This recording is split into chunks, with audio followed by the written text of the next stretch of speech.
আসসালামু আলাইকুম viewers, Sabinus কিচেনে তোমাদের স্বাগত জানাই। এর আগে তোমরা অনেকভাবে মাছ রান্না করে খেয়েছো, একবার এইভাবে মশলা মাছ বানিয়ে দেখো। আশা করছি তোমাদের খুবই ভালো লাগবে এবং তোমার পরিবারের সকলের খুবই পছন্দ হবে।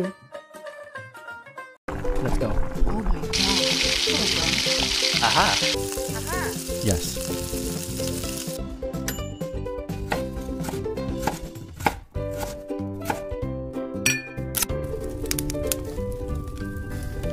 Wow.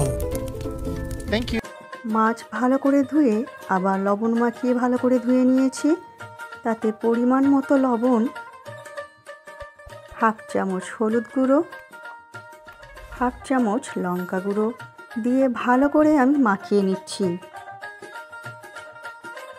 আমি হাত দিয়ে ভালো করে ঘষে ঘষে সব দিক ভালো করে মশলা মাখিয়ে নেব।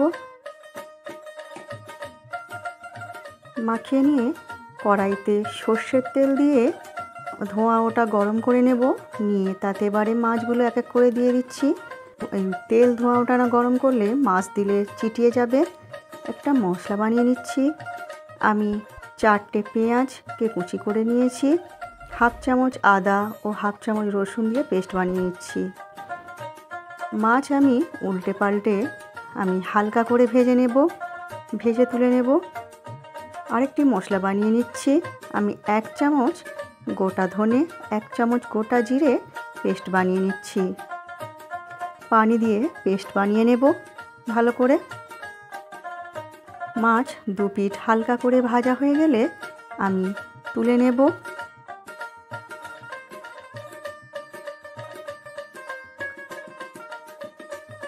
আমার রেসিপিটি তোমাদের এই পর্যন্ত ভালো লাগলে একটা লাইক করে দিও। এইভাবে তোমরা সব মাছগুলো ভেজে নিও। এরপর ওই তেলেই আমি পেঁয়াজ ও আদা রসুন বাটা দিয়ে দিচ্ছি। দিয়ে একটু ভেজে নিয়ে আমি তেলটা কম লাগছিল তাই আবার আমি 2 চামচ তেল দিয়ে দিলাম।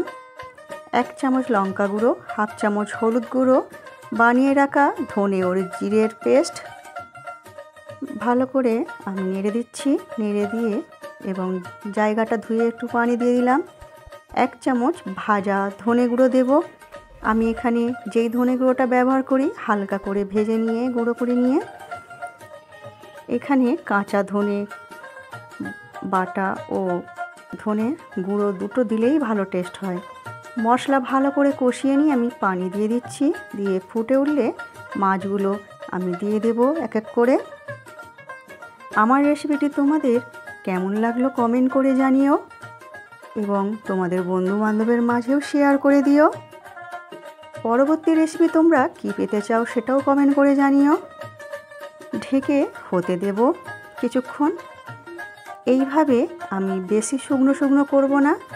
এই মশলা মাছের মশলা যদি ভাতের সাথে থাকে তাহলে ডালের প্রয়োজন হয় না, ভাতে মাখিয়ে খেতে দারুণ লাগে। এইভাবে নামিয়ে নেব এবং গরম গরম ভাত ও পোলাওয়ের সঙ্গেও তোমরা পরিবেশন করতে পারো। রেসিপিতে কত কী পরিমাণে প্রয়োজন আমি সব কিছু আমার ডেসক্রিপশান বক্সে দিয়ে দিয়েছি। আমার প্রত্যেকটা রেসিপির এইভাবে ডেসক্রিপশান বক্সে দেয়া থাকে সব কিছু, তোমরা দেখে নিও। আমার রেসিপিটি তোমাদের ভালো লাগলে সাবস্ক্রাইব করে পাশে থেকো এবং রেসিপিটি শেষ পর্যন্ত দেখার জন্য তোমাদের অনেক অনেক ধন্যবাদ রইল।